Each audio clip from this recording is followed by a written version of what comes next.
இவங்கெல்லாம் யானை மாதிரி சார். நாம செஞ்சதை அப்படியே மனசுல தேக்கி வச்சுட்டு திரும்ப பழி வாங்குவாங்க. என் அஞ்சலிக்கு எதிராகவே திரும்புவாங்க. அவளை அழிக்க பார்ப்பாங்க. அதனால என் அஞ்சலியோட லட்சியம் நிறைவேறட்டும். அவ இன்னும் யாராலையும் தொட முடியாத உயரத்துக்கு போகட்டும். அது வரைக்கும் இவங்களை பத்தின டாக்குமெண்ட்ஸ் எல்லாம் என் கையில அப்படியே பத்திரமா இருக்கும். பயப்படாதீங்க, யாருக்கிட்டையும் கொடுக்க மாட்டேன். என்ன மகேஷ், உங்களுக்கு என் மேல நம்பிக்கை இல்லையா?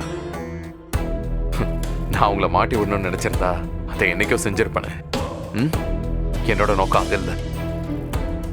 கிளம்புங்க, டைம் வேஸ்ட் பண்ணாதீங்க.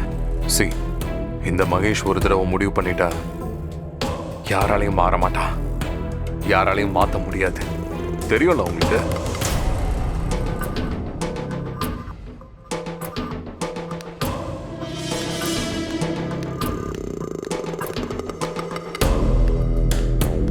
இல்ல எனக்கு போன் வரும், அதுக்கு தான் நான் சொல்றேன். ஹலோ, நான் உள்ளதா இருக்கேன், வர சொல்லுங்க. அஞ்சலி வந்துட்டா? ஓ, அப்ப நான் எடுத்து வைக்கிறேன். எங்க அஞ்சலி தான் வந்துட்டால, நாங்க சேர்ந்து சாப்பிடுறோம் தான் சொல்றேன். ஏங்க சாப்பிடுங்க, எடுத்து வைக்கிறீங்க. என்ன திடீர்னு ஃபோன் பண்ணிடலாம்? அட என்ன மாமா, நீங்க எங்க இருக்கீங்க? என்ன ரெண்டு பேரும் எனக்கு சர்ப்ரைஸ் வச்சிருக்கீங்களா? சர்ப்ரைஸ் இல்ல, லெமன் ரைஸும் இல்ல, பிரியாணி. இவங்களுக்காக கொண்டு வந்திருக்க, சாப்பிட மாட்டேங்கிறாங்க பாரு. ஏமா, ஒரு கர்ப்பமா இருக்க பொண்ணு கரெக்டான டைம்ல சாப்பிடணும்ல, அவங்க சாப்பிடவே மாட்டேங்கிறாங்க. நீ தானே சொல்லணும். நிறைய எல்லாம் ஒன்றும் கொண்டு வரல. கொஞ்சமா பார்த்து பார்த்து அவங்க என்ன சாப்பிடணும், என்ன சாப்பிடக்கூடாது, காரம் இல்லாமல், உப்பு இல்லாமல், புளிப்பு இல்லாமல் பக்குவமாக பார்த்து பார்த்து சொல்லி சொல்லி செஞ்சு கொண்டு வந்தா. நிறைய எல்லாம் கொண்டு வரல, கொஞ்சம் தான். இதை சாப்பிட்டு இவ்வளோ பிக்கு பண்ணுறாங்க இவங்க.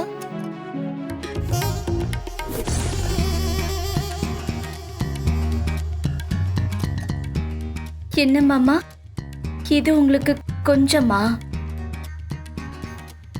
அம்மா நிறைய செஞ்சோம், ஆனால் வீட்டில் பெரிய கேரியரில் இதாக இருந்தது, அதான் இதை கொண்டாந்துட்டேன். மீதி வீட்டில் இருக்கு. வீட்ல இருக்கிறதுலே இதுதான் சின்ன கேரியர் மாமா. அக்கா, ஏங்க மாமாவை டென்ஷன் பண்ற? நீ டைம்க்கு சாப்பிட்டா தானே வயித்துல இருக்கிற பேபி ஹெல்த்தியா வளரும்.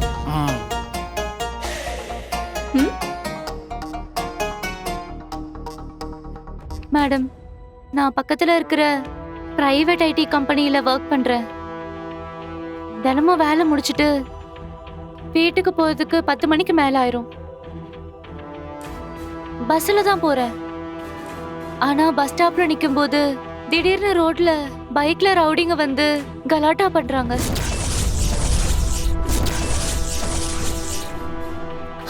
அசிங்கமா பேசுறாங்க, டீஸ் பண்றாங்க. முடியல மேடம்,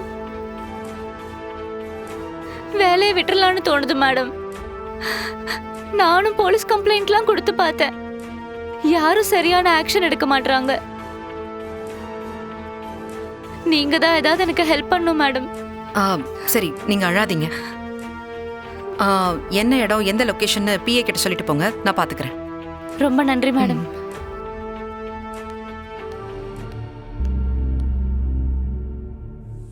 அக்கா, இவனுங்களாம் திருந்தவே மாட்டானுங்களா? இப்ப எப்படிக்கா இந்த பிரச்சனையை தீர்க்க போற? சொல்றேன். அப்போ நானும் வரேன்க்கா. நீ எதுக்கு? நீ இதை எப்படி சால்வ் பண்றேன்னு பார்க்கணும். நானும் வரேன். சரி.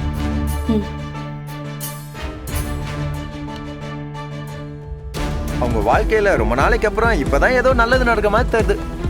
அதை கெட்டு விட்டுறாதையா.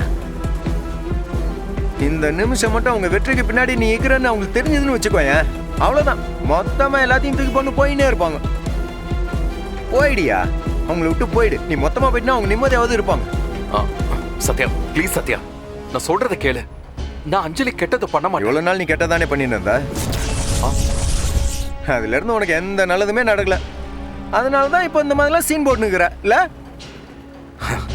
இப்ப நான் என்ன சொன்னாலும் அதை நீ ஏத்துக்க போறதில்ல. நீ இல்ல, யாருமே ஏத்துக்க போறதில்ல.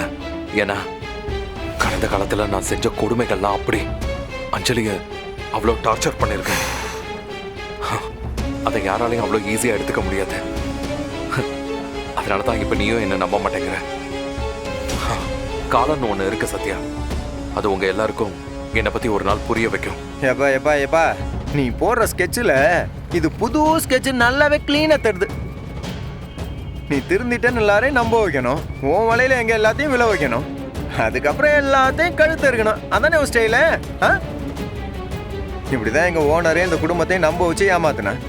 ஆ, இதை பாரு, நீ சொல்றதெல்லாம் அப்படியே கேட்டு ஏமாறுறதுக்கு நான் ஒன்றும் முட்டாள் கிடையாது, தெரிஞ்சுக்கோ. நேற்று வரையும் என் ஓனர் தனியாதையா இருந்தாங்க. ஆனா இப்போ அவங்க கூட ஒரு நல்ல நண்பனா நான் இருக்கிறேன். அவங்கள ஏமாறவும் விட மாட்டேன்.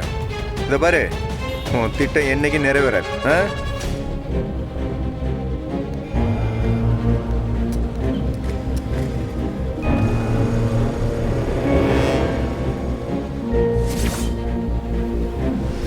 வரியா? எங்க எங்க வேணாலும் போலாம், வரியா? அப்படியா? ம். ஆனா நீ போக வேண்டிய இடம் ஒண்ணு இருக்கு, போறியா? நீயே எடுத்து ரெடி பண்ணிட்டியா? ஆமாப்பா, ஆ. நல்ல இடம், ஆ? 3 நேரம் சாப்பாடு, ஜாலியா இருக்கலாம். வர்றா? ஆனா உன்ன மாதிரி அங்க நிறைய பேர் இருப்பாங்க. டேய், பாத்தீங்களாடா? அப்ப சரிப்பா, போலாமா? போலாமே. ம்? ஏய், ஏய், என்னடா? ஏய், விடு. ஏய், டேய் இறங்கடா, இறங்கு. மேடம். என்னடா ஈவ் டீசிங்கா பண்றீங்க? ஈவ் டீசிங் உங்களை சும்மாவே விடக்கூடாது. மேடம் நீங்க கிளம்பு. இல்ல, நீங்க போங்க. இன்னும் இவன மாதிரி நிறைய பேர் இங்க வருவாங்கல்ல, மொத்த பெரிய ஜெயிலுக்கு அனுப்பிட்டு நான் வரேன். கூட்டு ஓகே போங்க. மேடம், வாடா போ. இங்க ஏற்கனவே நிறைய பிரச்சனை எல்லாம் நடந்திருக்கு. தனியாளா உன்னால அந்த பொறுக்கைங்களை எல்லாம் சமாளிக்க முடியாது. உன்னை இப்படி இந்த ஆபத்தான இடத்துல விட்டுட்டு என்னாலையும் போக முடியாது. தயவு செஞ்சு வா, வா போலாம். ஏய் ஏய் விடு. ஏய் அஞ்சலி, விடு. ஏன் அஞ்சலி கையை விடு புரிஞ்சுக்க சொல்றேன்ல. மாட்டேங்கிற? கையை விடு. சொல்றதை கேளு. பொறுக்கி என்னடா, நாங்கெல்லாம் இருக்கும்போதே பொண்ணை கையை பிடிச்சி இழுப்பியா? ஒரு பொண்ணு தனியா இருந்துடக்கூடாதே, அப்படியே வந்துருவீங்களே. மேடம், பார்க்க டீசெண்டா இருக்க, இப்படி பொறுக்கித்தனம் பண்ணிட்டு இருக்க. வா வா. மேடம் மேடம் மேடம் மேடம் இருங்க இருங்க இருங்க மேடம், நான் சொல்றத கொஞ்சம் கேளுங்க.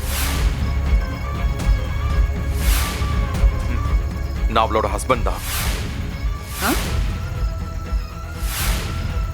என்னது ஹஸ்பண்டா? இல்ல மேடம், இவன் யாருன்னு எனக்கு தெரியாது.